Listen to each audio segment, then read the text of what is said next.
നമസ്കാരം. ഒരു നടൻ അയാളുടെ കരിയറിൻ്റെ തുടക്ക സമയത്ത് ജനങ്ങൾ അയാളെ രായപ്പൻ എന്നാണ് വിളിച്ചിരുന്നത്.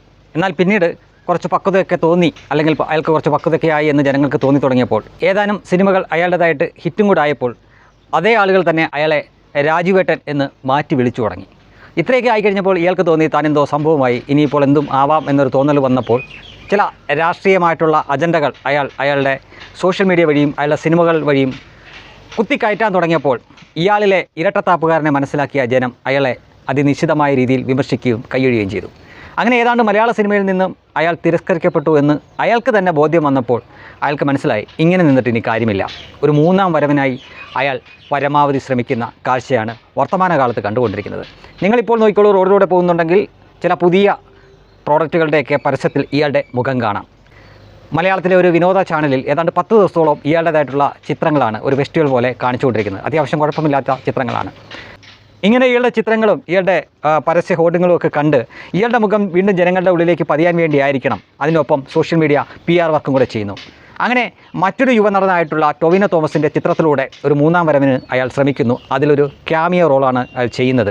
പക്ഷേ അതിദയനീയമായ രീതിയിൽ ആ സിനിമ തിയേറ്ററിൽ പരാജയപ്പെടുന്നു. പള്ളിച്ചട്ടമ്പി എന്നാണ് ആ സിനിമയുടെ പേര്. ഇത് കാണുന്ന അല്ലെങ്കിൽ കേൾക്കുന്ന നിങ്ങൾ പലരും എന്നോട് ഇങ്ങോട്ട് ചോദിക്കും, അല്ലെങ്കിൽ കമൻറ്റ് ചോദിക്കും, എന്തിനാണ് ആ സിനിമയുടെ പേര് പറയുന്നത്, അത് കൂടുതൽ ആളുകൾ അറിയില്ലേ, രായപ്പൻ്റെ പടമല്ലേ, നിങ്ങളതിന് പരസ്യം കൊടുക്കാൻ പാടുണ്ടോ എന്നൊക്കെ ചോദിക്കും. ആരും ഇനി ആ പടത്തിൻ്റെ പേര് പറഞ്ഞിട്ട് ഒരു കാര്യമില്ല. ആ പടം അതിൻ്റെ അനിവാര്യമായിട്ടുള്ള വിധി ഏറ്റുവാങ്ങിക്കഴിഞ്ഞു. അത് ഇറങ്ങിയ ആദ്യ ദിവസം ടൊവിനോ തോമസിൻ്റെതാണ് എന്ന ധാരണയിലാണ് ആളുകൾ ആ സിനിമ പോയി കാണുന്നത്. ആ തുടക്ക സമയത്തിൽ അതിൻ്റെ കാണികളുടെ എണ്ണം വളരെ കൂടുതലായിരുന്നു. പക്ഷേ ആ സിനിമ കണ്ട് കാണാൻ കയറുമ്പോൾ പൃഥ്വിരാജിൻ്റെ ഒരു ക്യാമിയോ അതിഥി വേഷം അതിനകത്തുണ്ട് എന്ന ധാരണയില്ലാതാണ് പലരും അത് കണ്ടത്. പക്ഷേ ഇയാൾ കൂടി അതിനകത്തുണ്ട് എന്നറിഞ്ഞു കഴിഞ്ഞപ്പോൾ ആ ഗ്രാഫ് കുത്തനെ താന്ന് അത് പരാജയത്തിൻ്റെ പടുകുഴിയിലേക്ക് വീഴുന്നൊരു കാഴ്ച കാണുകയുണ്ടായി. ചുരുക്കി പറഞ്ഞു കഴിഞ്ഞാൽ പൃഥ്വിരാജിന് മലയാളത്തിലേക്ക് ഇനിയൊരു തിരിച്ചുവരവ് അസാധ്യമാണ് എന്ന് തന്നെ പറയാം. അതിൻ്റെ കൂടെ ഓരോ സിനിമ ഇറങ്ങുമ്പോഴും ഇയാളുടെ അസാധ്യമായിട്ടുള്ള വാചകമടിയുണ്ട്. അതിന് സോഷ്യൽ മീഡിയ കൊണയടി എന്നൊക്കെയാണ് പറയുന്നത്. ഞാൻ എന്തായാലും ആ വാക്ക് ഉപയോഗിക്കുന്നില്ല. ഇയാളുടെ ഒരു ഭയങ്കര വാചകമടിയുണ്ട്. ചെറിയ വായിൽ വലിയ വർത്തമാനം പറയുക എന്നൊക്കെയാണ് കാരണവന്മാർ പറയുന്നത്. അതായത് പറയുന്നതും പ്രവൃത്തിയും തമ്മിൽ ഒരു ബന്ധവും കാണില്ല. അങ്ങനത്തെ ഒരു വാചകമടി കൂടി ഉണ്ടായിരുന്നു ഈ സിനിമയുടെ റിലീസിനോടനുബന്ധിച്ച്. അതും അതിന് ജനങ്ങൾ കൊടുത്ത മറുപടിയും കൂടി കണ്ടു കഴിഞ്ഞാലേ പൃഥ്വിരാജ് എന്ന രാജപ്പൻ ഇന്ന് എവിടെ എത്തി നിൽക്കുന്നു എന്നതിനെപ്പറ്റി ഒരു ഏകദേശ ചിത്രം നിങ്ങൾക്ക് കിട്ടുകയുള്ളൂ. ഇതാ കണ്ടു നോക്കുക.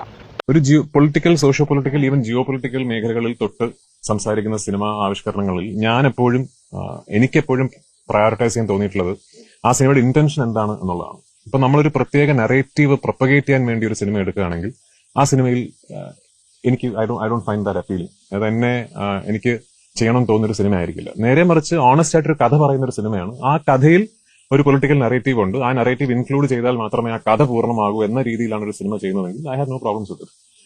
അപ്പോ എന്നെ സംബന്ധിച്ചിടത്തോളം എനിക്കൊരു കഥ അപ്പീലിംഗ് ആവണം. ആ കഥ അപ്പീലിംഗ് ആകണമെങ്കിൽ അതിന്റെ ഇന്റൻഷൻ ഓണസ്റ്റ് ആയിരിക്കും. ഒരു പ്രത്യേക ഉദ്ദേശത്തോടു കൂടി എടുക്കുന്ന ഒരു സിനിമ ആകരുത്. സിനിമയുടെ ഉദ്ദേശം എപ്പോഴും ആൾക്കാരെ എന്റർടൈൻ ചെയ്യിപ്പിക്കുക, അവരെ ചിന്തിപ്പിക്കുക, അവരെ എൻഗേജ് ചെയ്യിപ്പിക്കുക, പ്രേക്ഷകന് ഒരു നല്ല വ്യൂയിങ് എക്സ്പീരിയൻസ് നൽകുക. അതിനപ്പുറത്തേക്ക് ഒരു ഇന്റൻഷൻ ഒരു സിനിമയ്ക്ക് ഉണ്ടാകാൻ പാടില്ല എന്ന് ആണ് ഞാൻ വിശ്വസിക്കുന്നത്.